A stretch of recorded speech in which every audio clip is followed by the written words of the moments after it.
O brigue voador era a nau mais veloz da frota portuguesa. A tripulação do voador fora designada uma importante missão: chegar ao Brasil o quanto antes. O voador partiu de Portugal na véspera do embarque da corte.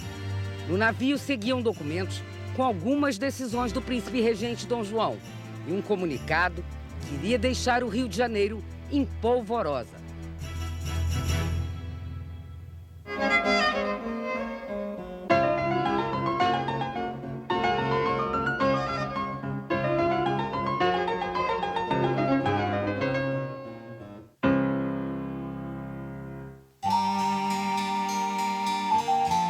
No dia 14 de janeiro, uma semana antes da chegada de Dom João a Salvador, o voador ancorou ao largo do Porto do Rio. O comandante, Francisco Maximiliano, desembarcou para entregar pessoalmente ao vice-rei Marcos de Noronha e Brito, o conde dos Arcos, a carta do príncipe regente. No relato que o padre Luiz Gonçalves dos Santos, o padre Perereca, deixou em seu livro de memórias, era um assombroso aviso. Os franceses tinham, juntamente com os espanhóis, entrado com um formidável exército na fronteira do reino e marchavam com ânimo hostil e pérfido contra a sagrada pessoa de Sua Alteza Real. O príncipe regente fizera embarcar sem demora toda a sua real família, com grande número de pessoas de primeira grandeza da corte e de outras muitas ordens, e que brevemente chegaria a este porto a esquadra que conduzia para o Brasil o seu soberano, e que nesta cidade Sua Alteza Real iria estabelecer a sua corte enquanto se não fizesse a paz geral. O Rio de Janeiro, mais lucrativo porto de todas as colônias portuguesas, não estava preparado para tanto. Era uma cidade que tinha ruas estreitas, tinha armazéns no centro, tinha muita casa térrea, poucas casas de sobrado.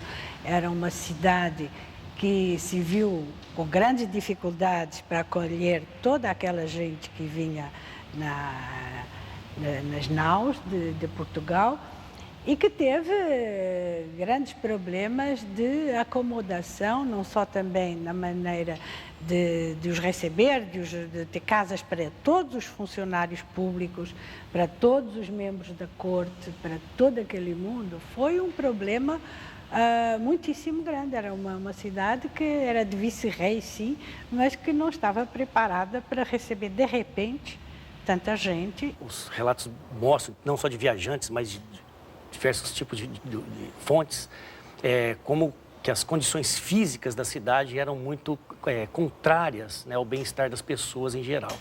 Condições de habitação, condições de salubridade mesmo, de abastecimento de água, de recolhimento de dejetos. Era uma cidade ainda onde tudo estava por se fazer. O Rio de Janeiro tinha 46 ruas. O vice-rei vivia e despachava no Paço, uma construção em frente ao porto que não podia ser chamada de palácio.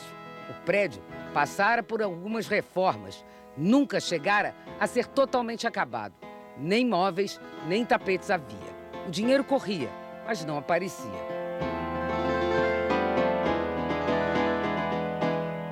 Naquela época, o quinto do ouro, 20%. 20% é o que ia para Lisboa e todo mundo diz que com estes 20%, a Inglaterra se desenvolveu, a Europa inteira se desenvolveu.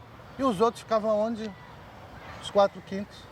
Era para compra, né, de escravos, de equipamentos, de fazenda, para fazer a mercadoria. Então, isso girava aqui dentro. Eu acho que a coroa fez de propósito esse garrote para que a cidade do Rio de Janeiro não adquirisse uma suntuosidade e uma dimensão que iria levar ao sentimento de independência. Os portugueses têm um hábito de esconder. Exatamente.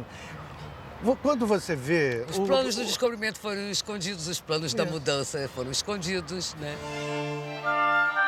O vice-rei não teve muito tempo.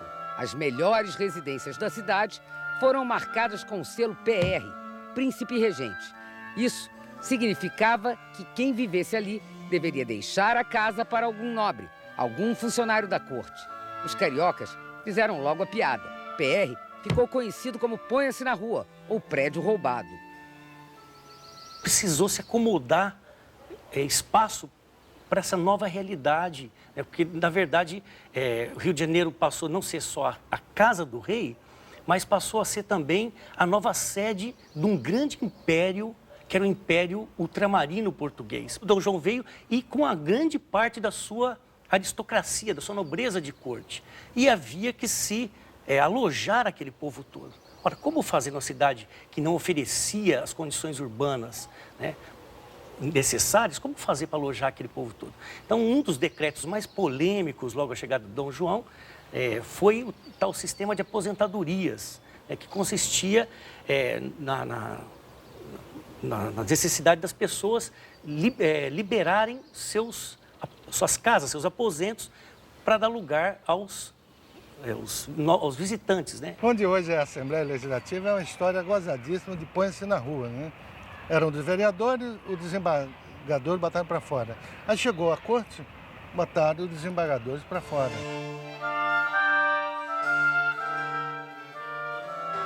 Se a cidade não estava preparada para a corte também não estava preparada para o que ia encontrar. John Luco, viajante inglês que aportou aqui em 1808, diz que essa era uma das mais belas paisagens que ele já vira. Todas as enseadas da costa, algumas das quais ladeadas de massas enormes de granito cru, são muito belas. O Corcovado, a Gávea, o Dois Irmãos e outras montanhas de formas singulares, nomes extravagantes, quase que numa reta. Mais tarde, os naturalistas Carl von Martius, Johann Baptist von Spix e a pintora e escritora inglesa Maria Graham não economizariam elogios ao descrever essa paisagem no início do século XIX. A direita e a esquerda elevam-se como portões da Bahia, escarpados rochedos banhados pelas vagas do mar. O que domina ao sul, o Pão de Açúcar, é um conhecido marco para os navios afastados. Finalmente entramos no vasto anfiteatro, onde o espelho do mar reluzia como um sossegado lago, onde, espalhadas em labirinto, ilhas olorosas verdejavam, limitadas ao fundo por uma serra coberta de matas com jardins paradisíacos de exuberância e magnificência.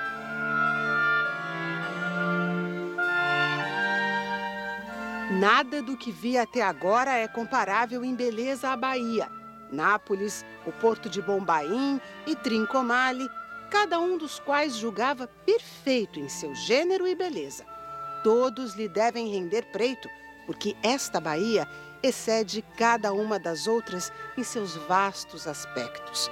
Altas montanhas, rochedos como colunas superpostas, florestas luxuriantes.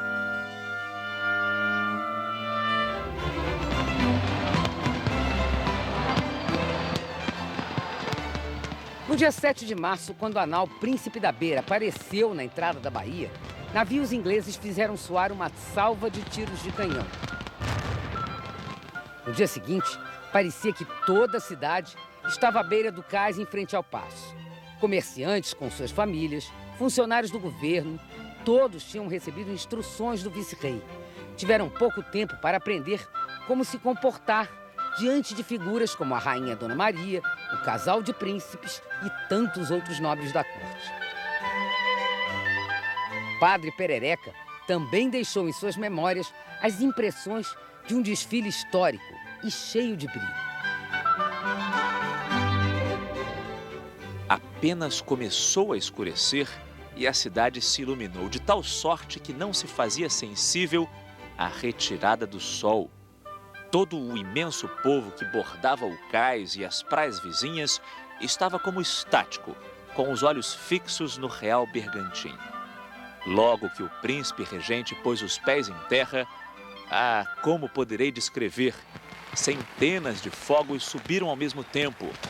Rompeu imediatamente um clamor de vivas sobre vivas, os alegres repiques dos sinos e os sons dos tambores e aplausos do povo. Uma estrondosa confusão, arrebatadora, que parecia coisa sobrenatural. Os primeiros a desembarcar da galeota foram Dom João, Dona Carlota e os filhos. Dona Maria chegou com um séquito de damas, mas parecia alheia aos festejos e aplausos do povo. Imediatamente, um cortejo seguiu do Paço para a Sé, a catedral da cidade, que por causa de obras tinha sido transferida para a Igreja do Rosário dos Homens Pretos. Mesmo assim, os negros, escravos ou não, foram advertidos. Não deviam, de forma alguma, acompanhar o cortejo real. Mas já naquela época, obedecer não era o forte dos cariocas. Quiseram fazer uma maquiagem na cidade, tirar o que eles achavam que era feio. E uma das coisas que eles achavam que era feio era o número de pretos que havia. E 2/3 da população. Exatamente, 2/3 da população. Eles proibiram a Irmandade de se incorporar ao cortejo e de estar presente para receber o Dom João VI na sua própria igreja. E aí, muito cariocamente, os homens pretos fizeram o que tinham que fazer. Ficaram quietinhos, espalhados ali pela Rua do Guaiana, que na época era a Rua da Vala, porque a Rua da Carioca era uma lagoa e a vala levava a água para desembocar onde é hoje a Praça Mauá. Então eles ficaram por ali na Rua da Vala e quando o cortejo chegou, eles se incorporaram ruidosamente, né? Entraram na igreja cantando também junto e não foi possível mais separar quem era preto e quem era branco. Graças a Deus, todo mundo rezou junto em ação de graça.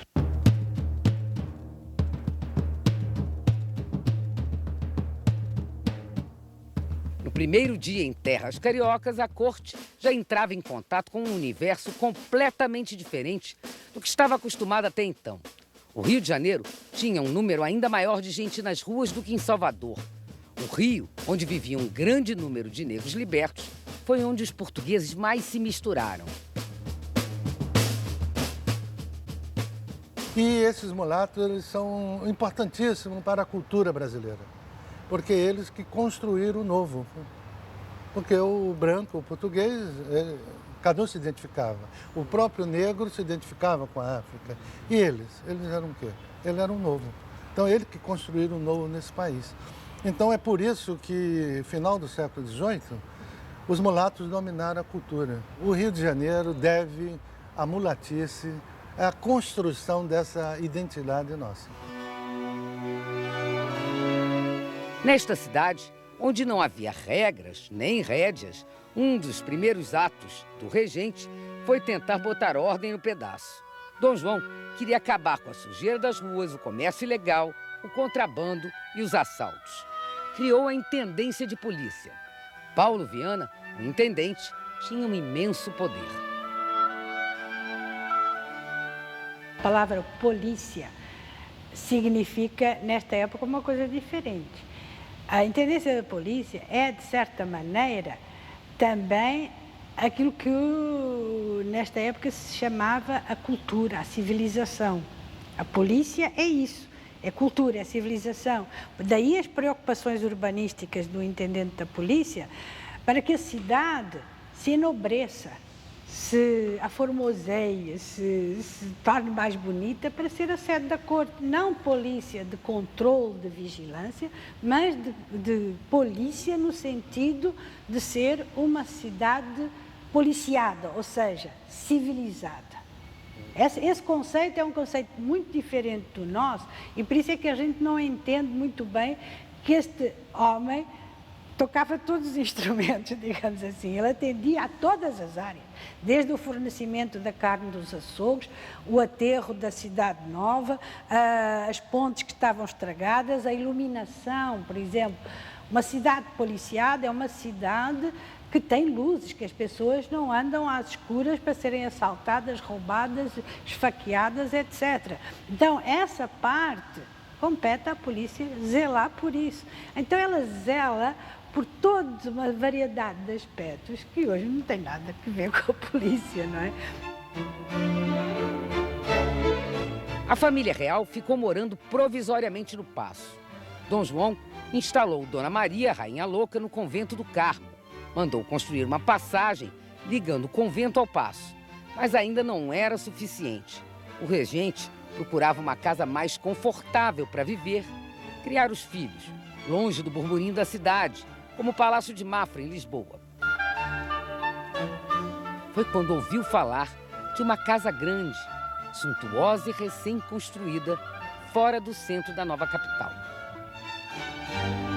Para chegar à Quinta da Boa Vista, no bairro de São Cristóvão, Dom João teve que atravessar trilhas no meio da mata e até uma lagoa, onde havia jacarés. Mas quando chegou aqui, encontrou a casa que era perfeita para hospedar a família real. Era a quinta do comerciante e atacadista português Elias Antônio Lopes, que ganhou muito dinheiro aqui no Brasil. Dom João exagerou nos elogios. Disse que em Portugal não havia mansão como essa. Elias acabou por doar a quinta ao príncipe regente, que o transformou em administrador do local. Elias Antônio Lopes passou a trabalhar na casa que era dele e considerou isso uma grande honra.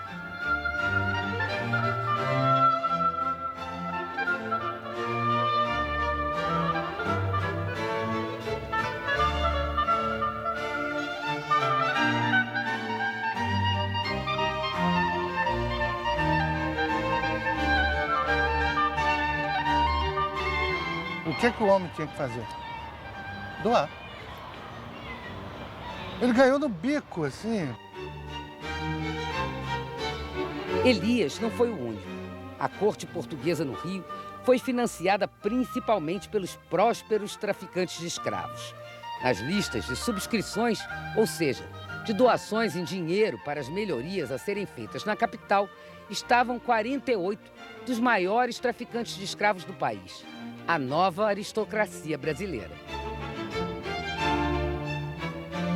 Ela pode virar uma espécie de beautiful people local, né? Ela, uma aristocracia local que quer entrar para os circuitos da corte. A meta era essa, né?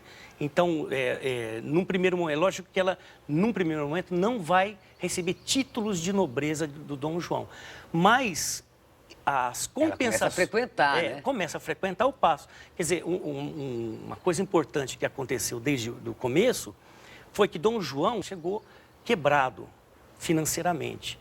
E um dispositivo que ele usou, a fartura, nesses anos do Rio de Janeiro, foi solicitar ajuda dessas pessoas endinheiradas. Como que isso acontecia?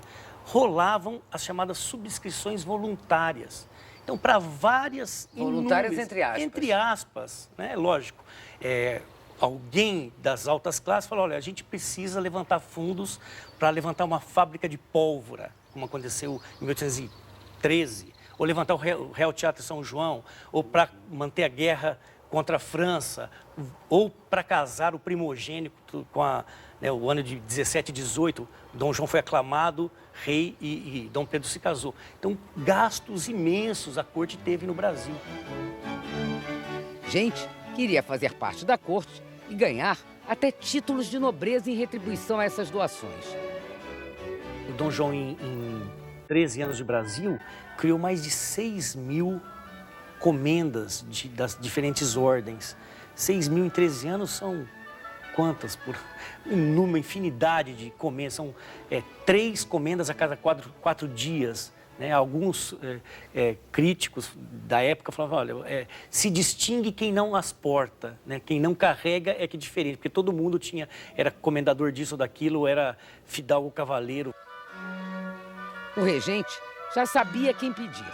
O principal ministro dele, Dom Rodrigo Coutinho, conde de Linhares, já chegou ao Brasil com uma lista completa de quem ganhava dinheiro no Brasil e como.